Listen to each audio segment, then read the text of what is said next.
आज हमारा टॉपिक है इंटरमस्कुलर स्पेसेस। 5 इंटरमस्कुलर स्पेसेस हमने देखनी है। पहले क्वाड्रेंगुलर स्पेस, फिर upper triangular space, lower triangular space, triangle of auscultation और फिर पेटेड ट्रायंगल। बाउंड्रीज देखते हैं। सबसे पहले बाउंड्रीज देखते हैं क्वाड्रेंगुलर स्पेस की और अपर एंड लोअर ट्रायंगुलर स्पेस की। इसकी बाउंड्रीज याद करने का आसान तरीका ये है कि अपने हाथ को इस पोजीशन में अपनी सारी फिंगर्स को करके और इस तरह से इमेजिन करना है कि ये वाली फिंगर टेरेस माइनर है और नीचे वाली टेरेस मेजर, ये लेटरल वाली ह्यूमरस है और मीडियल वाली ट्राइसेप्स का लॉन्ग हेड है। अब इस तरह से हम इनकी बाउंड्रीज देखते हैं। कंसिडर करें कि क्वाड्रेंगुलर स्पेस है, तो अब इसकी बाउंड्रीज क्या है? इसके सुपीरियरली टेरेस माइनर है, इन्फीरियरली टेरेस मेजर है, लेटरली ह्यूमरस है और मीडियली ट्राइसेप्स का लॉन्ग हेड है। अब ये यहाँ पे भी कंफर्म कर लेते हैं। ये क्वाड्रेंगुलर स्पेस है, इसके सुपीरियरली टेरेस माइनर, इसके इन्फीरियरली टेरेस मेजर, लेटरली हमारे पास है ह्यूमरस और मीडियली हमारे पास है long head of the triceps. इसी तरह आप अपर ट्रायंगुलर स्पेस, ये अपर ट्रायंगुलर स्पेस है, ये ट्रायंगल बन रहा और ये अपर वाला है, तो इसकी सुपीरियरली है टेरेस माइनर, इसकी इन्फीरियरली है टेरेस मेजर और इसके लेटरली है ट्राइसेप्स।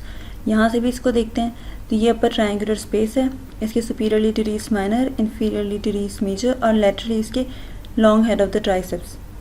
इसी तरह लोअर ट्रायंगुलर स्पेस की बाउंड्रीज देखें तो ये teres major superiorly, medially long head of the triceps और लेटरली ह्यूमरस। यहाँ पे देखते हैं अब, ये लोअर ट्रायंगुलर स्पेस है, इसके medially long head of the triceps, इसके लेटरली ह्यूमरस की शेफ्ट है और इसके सुपीरियरली टेरेस मेजर है, बिल्कुल इधर की तरह। अब इनके कंटेंट्स देख लेते हैं। इस डायग्राम में कंटेंट्स बहुत अच्छे विजिबल हैं। ये अपर ट्रायंगुलर स्पेस है, इसके अंदर प्रेजेंट होती है सर्कमफ्लेक्स स्कैपुलर आर्टरी।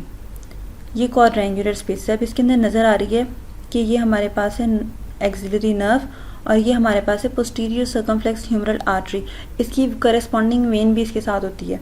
तो इसके 3 कंटेंट्स हो गए, एक्सिलरी नर्व और posterior circumflex humeral artery and posterior circumflex humeral vein. फिर लोअर ट्रायंगुलर स्पेस को अगर देखें तो यहाँ पे एक बड़ी सारी नर्व्स आ रही, रेडियल नर्व और प्रोफंडा ब्रेकिया आर्टरी, और इस प्रोफंडा ब्रेकिया आर्टरी के साथ ही इसकी वेन भी जा रही होगी। तो profunda brachia artery, profunda brachia when और रेडियल नर्व, ये इसके कंटेंट है। अब देखते हैं ट्रायंगल ऑफ द ऑस्कल्टेशन। ये हमारे पास lower border of the scapula के पास होता है और इसकी बाउंड्रीज हैं हमारे पास मीडियली ट्रेपीजियस है, ये सारा ट्रेपीजियस, और इसके लेटरली जो है ना इस साइड पे ये सारा स्कैपुला है, जिसको हम कहेंगे medial border of the scapula, और इसके इन्फीरियरली लेटिसिमस डॉर्सा है। इसका फ्लोर बनाते हैं रोम्बॉइड्स। ये जो रोम्बॉइडस मेजर लिखा हुआ है कि सारा इसका फ्लोर बनाते हैं। ट्रायंगल ऑफ ऑस्कल्टेशन का काम क्या होता है? यहाँ पे हम स्टेथोस्कोप रख के लोअर लोब्स ऑफ लंग की साउंड सुनते हैं, तो हमें पता चलता है रेस्पिरेटरी साउंड्स का। और अगर लेफ्ट साइड पे ट्रायंगल ऑफ ऑस्कल्टेशन है तो जब पहले कभी एक्सरेज नहीं होते थे तब वहाँ पे ना डिटेक्ट करते थे इसोफेजियल ट्यूमर स्टेथोस्कोप की मदद से। ये इसके 2 इम्पॉर्टेंट फंक्शंस हैं।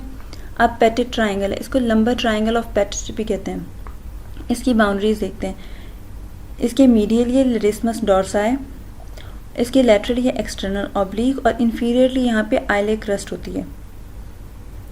और इसकी हमारे पास इंपॉर्टेंस ये होती है कि यहाँ पे हर्निया होते हैं और स्पेशल टाइप ऑफ हर्निया होते हैं जिसको हम कहते हैं लंबर हर्निया।